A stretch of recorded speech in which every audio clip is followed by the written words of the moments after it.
කෘෂිකර්මාන්තයේද පරිවර්තනීය වෙනසක් සිදු කරන බවත් ඉදිරි වසර 3 ඇතුළත රටේ විනිෂ්පාදනය මෙට්‍රික් ටන් 1.5කින් වැඩි කරන බවත් නියෝජ්‍ය අමාත්‍ය ටී.පී. සරත් මහතා පවසනවා. පොළොන්නරුව දිස්ත්‍රික්කයේ ගොවීන්ගේ දත්ත හා සම්බන්ධ farmernet.lk වෙබ් අඩවියේ ලියාපදිංචි කිරීම ආරම්භ කිරීමේ අවස්ථාවට එක් වෙමින් ඔහු මේ බව සඳහන් කළා. පොළොන්නරුව සේවාගම ගොවිතැන සේවා බල ප්‍රදේශයට අයත් පොළොන්නරුව ප්‍රදේශයේ මෙම වැඩසටහන සංවිධානය කර තිබුණා. එහිදී එම ගොවිතැන සේවා බල ප්‍රදේශයේ වගා කටයුතු වල නිරත ගොවීන්ගේ තොරතුරු farmernet.lk වෙබ් අඩවියේ ලියාපදිංචි කිරීම සිදු කෙරුණා.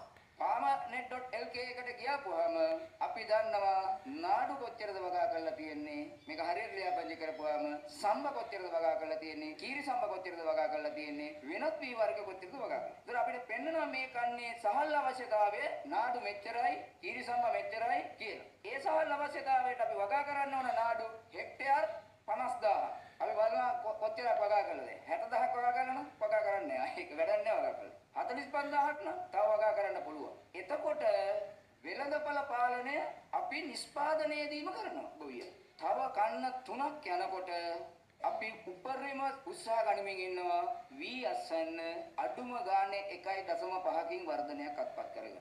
මේ අවස්ථාවට ප්‍රදේශීය ගොවිජන සේවා නිලධාරීන් සහ ගොවි මහත්මින් ඇතුළු පිරිසක් එක්ව සිටියා.